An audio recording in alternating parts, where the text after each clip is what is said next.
Bonjour, welcome à cette nouvelle vidéo. Bon match des Lions ce soir. Ils ont fait une prestation aboutie. Ils ont dominé le match de bout en bout. On s'est rendu le match facile. On marque dès l'engagement sur notre première attaque.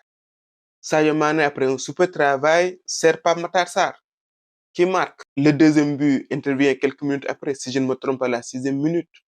Sur un joli mouvement collectif, Sadio Mané marque. Lamine Camara marque le troisième but juste avant la pause. Le score aurait pu être plus large. On a raté pas mal d'occasions, notamment avec Sadio Mané, Pape Matar Sarr, Habib Diallo et consorts. Au retour des vestiaires, Sadio Mané provoque et marque sur penalty. La deuxième mi-temps est dans la continuité de la première. Le Sénégal a maîtrisé. Le Soudan du Sud n'a presque pas eu d'occasion.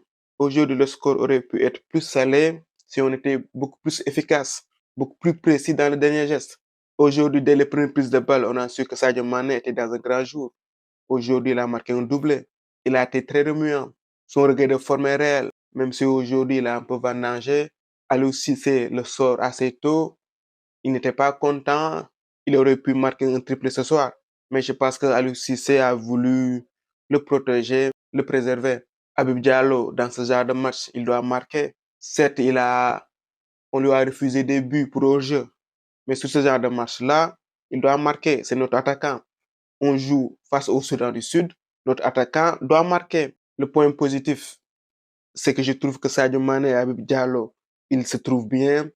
Ils ont une bonne entente. Ils savent se trouver. Et d'ailleurs, Habib Diallo est l'auteur d'une passe décisive pour Sadio Mané. Au milieu de terrain, aujourd'hui, ils ont régalé. Iliman Ndiaye, aujourd'hui placé en meneur de jeu, a été plutôt à l'aise aujourd'hui. Il a su servir les attaquants, notamment Sadio Mané.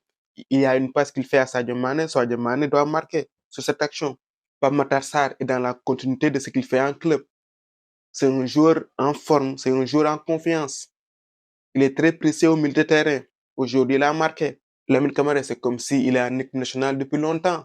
Gana Gueye, match solide, un match en patron. Offensivement aussi, il a apporté sa contribution. Il a été l'auteur de quelques projections. Il aurait même pu marquer avec beaucoup plus de précision.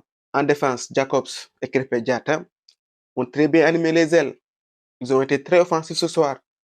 Krépin Diatta, aujourd'hui, c'est pas Krépin Diatta, c'est Krépin Alves. Il est dans la continuité de son match face au Cameroun. Aujourd'hui, il est beaucoup plus qu'une simple alternative à Sabali. Et en club, il joue aussi latéral. Il est très bon à ce poste de latéral.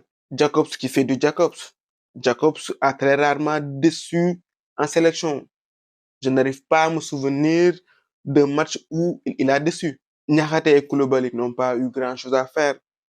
Je dirais qu'ils ont été solides. Mendy lui aussi a passé un match tranquille. Clean sheet encore pour lui ce soir. Aliou Cissé aujourd'hui, il nous a sorti un 4-4-2 en losange. On sait qu'Aliou Cissé est un sélectionneur qui marche sur des certitudes. Il change l'effectif par petites touches. Le 11 face au Cameroun a quelque peu changé. N'empêche, on sait qu'il est blessé. Kouyaté et Iso aujourd'hui sont restés sur le banc. Au milieu aujourd'hui, il a fait confiance aux jeunes avec Lamine Camara et Pape Matar Sarr et Iliman Ndiaye. La jeunesse au pouvoir. Je pense que si on joue avec Iliman Ndiaye, on doit jouer avec ce genre de système. Je pense pas qu'il soit trop à l'aise sur un côté. Il est beaucoup plus à l'aise au centre comme un faux attaquant ou en meneur. Aujourd'hui, Pape Matar Sarr et Lamine Camara, ils ont marqué des points. Ils ont fait un bon match. Actuellement, au milieu de terrain, on est très bien fourni. On ne manque pas d'éléments. Aujourd'hui, on a vu que Kouyaté est resté sur le banc, Pathé Ciss aussi était sur le banc. Nampalys, il est absent. Il y a Pape Gueye. Franchement, au milieu de terrain, on a beaucoup de joueurs de qualité. Aujourd'hui, il y a un fait quasi rare. Aliou Cissé a procédé à des changements très tôt. Il a fait 4 changements d'un coup. Des joueurs très peu utilisés ont pu jouer, comme Formose et John Lopi. Et je trouve cela très bien. Ça nous permet de voir leur qualité et ça permet d'impliquer tout le monde. Le Sénégal démarre bien les qualifications. C'est toujours bien de commencer par une victoire. Et cette large victoire face au Soudan du Sud nous permet de passer devant le Congo, qui aussi a gagné. Belle performance du Sénégal, belle performance collective. Même si c'est face au Soudan du Sud, il faut la saluer. Aujourd'hui, l'équipe a proposé du beau jeu. J'ai eu du plaisir en regardant ce match. Voilà, c'était tout pour aujourd'hui. On se retrouve pour d'autres vidéos. À très bientôt. For the love of football.